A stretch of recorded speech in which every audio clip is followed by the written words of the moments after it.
আমি এখন ওসব কিছু ভাবছি না।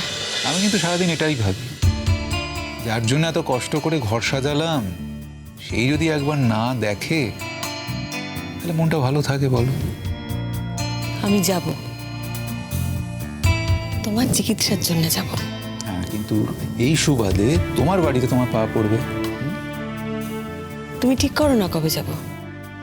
তুমি ঠিক করো, তোমার সব কাজকর্ম সেরে তুমি বলো কোন ডেটে যাবে। তবে হ্যাঁ, যাবার আগে অনলাইনে ভিসা অ্যাপ্লিকেশন করে দিতে হবে। আমি এক কাজ করছি, শোনো, আজকেই অ্যাপ্লিকেশনটা করে দিচ্ছি, ভিসাটা চলে আসুক, তারপর তুমি তোমার মতো করে তোমার সুবিধা অনুযায়ী যাবে। হ্যাঁ, ওই এখানকার ডাক্তারের সাথে একটু কথা বলিনি, মানে এখন যে তোমার অসুবিধাগুলো হচ্ছে সেগুলো নিয়ে আলোচনা করিনি। উনি বললে তারপরেই আমরা যাব। That would be better. তাই হোক তাহলে। ডিঙ্কা তো অ্যাপয়েন্টমেন্ট করবে আজকে, কখন সময় দেবেন আমি জানি না, তবে এমন হতে পারে যে বিকেলের দিকে কিন্তু আমাদের যেতে হবে। আমি তো না বলিনি, আমি তো বলিনি যে ডাক্তার দেখাবো না বা চিকিৎসা করাবো না। ইনফ্যাক্ট আমি বারবার এটাই বলছি, যেখানে যা যা সুব্যবস্থা আছে চিকিৎসার আমি সব কটা নেব।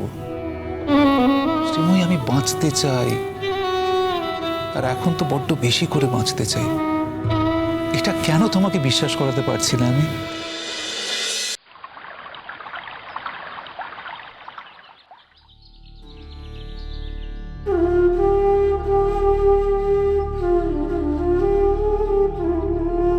আসবো? হ্যাঁ, এসো।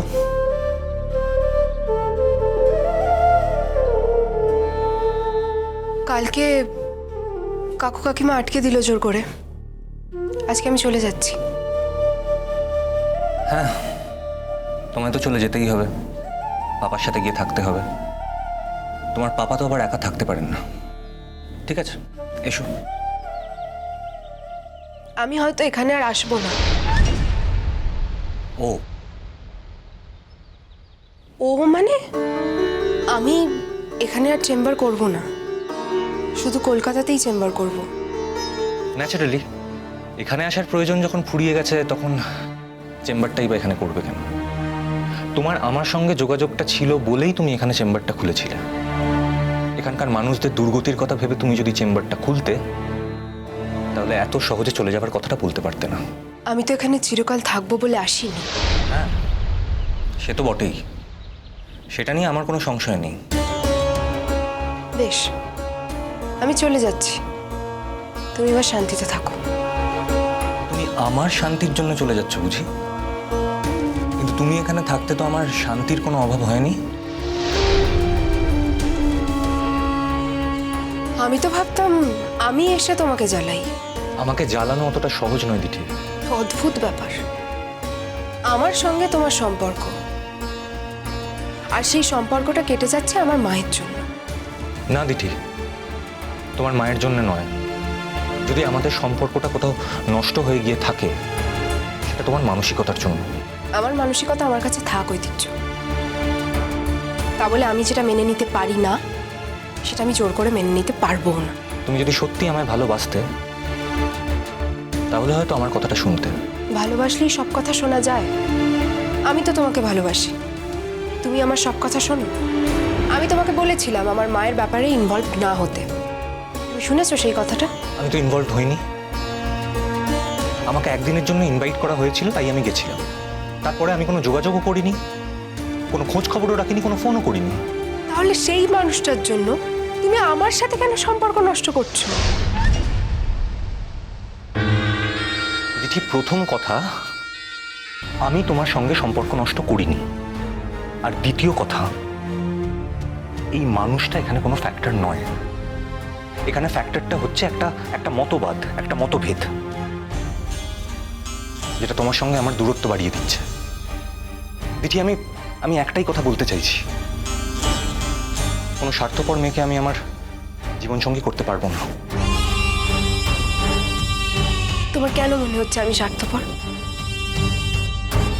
আমার তো আমার পাপার জন্য কষ্ট হচ্ছে, তুমি কেন সেটার দাম দিতে পারছো না? হ্যাঁ, সেটার দাম আছে, কিন্তু অ্যাট দ্য সেম টাইম তুমি তোমার মায়ের সঙ্গে যে ব্যবহারটা করেছো, সেটা আমার কাছে খুব পেইনফুল দিঠি। যে মা না থাকলে তুমি হয়তো আজ এভাবে এই জায়গায় দাঁড়াতেই পারতে না, তুমি তাকে অস্বীকার করছো। ঐতিহ্য, আমি এই ব্যাপারে আর কথা বলতে চাই না। ওকে, তুমি তোমার ডিসিশন নাও, আমি আর কি বলবো।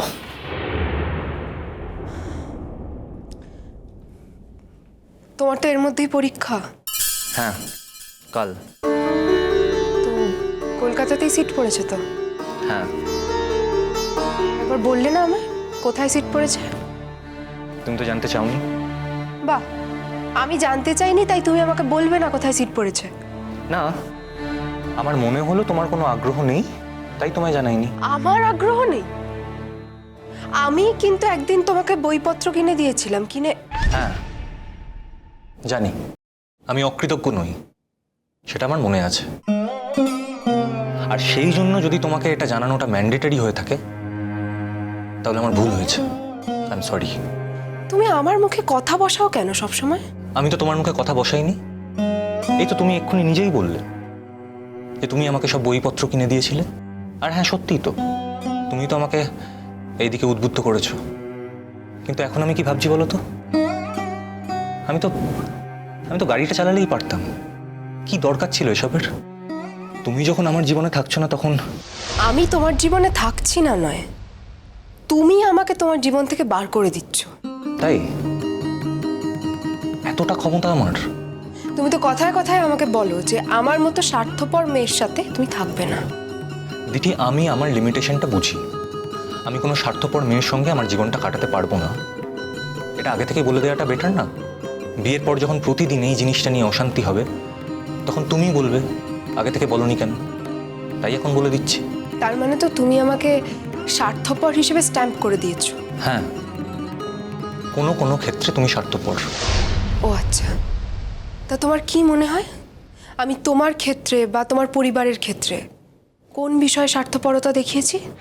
সেটা বড় কথা নয় দিঠি। আর না, তুমি দেখাওনি, কিন্তু নিজের মায়ের ক্ষেত্রে তুমি যে স্বার্থপরতাটা দেখিয়েছো সেটা আমি বলতে পারি না দিঠি। তুমি নিজের মায়ের ক্ষেত্রে যদি এতটা স্বার্থপর হতে পারো তাহলে একদিন আমাকেও এই স্বার্থপরতাটা দেখতে হবে। তখন আমি সহ্য করতে পারবো না। ওকে, ইয়োর ডিসিশন। আমি তোমাকে আর কোনো ব্যাপারে কোনো জোর করব না। আসছি। দিঠি,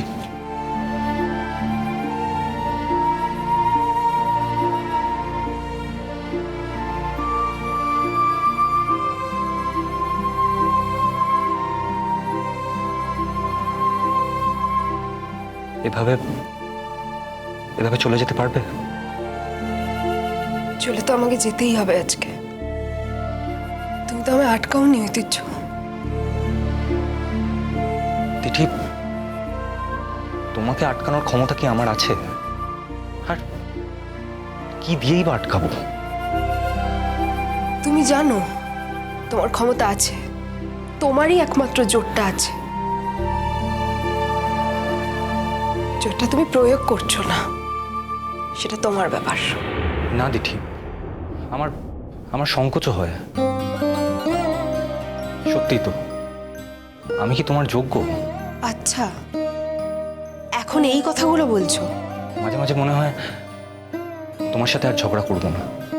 কিন্তু দিঠি, আমি তোমার সাথে যতই ঝগড়া করি না কেন, আমি কিন্তু তোমায় খুব মিসও করি। সেই জন্যই তো একটা ফোন করনি।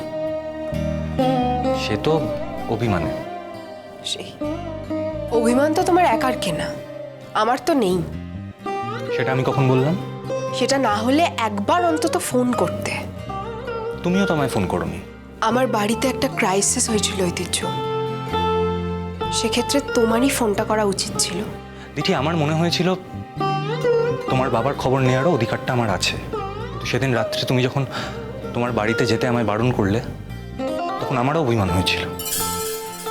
এবার আমায় সেটা বুঝে নিতে হবে।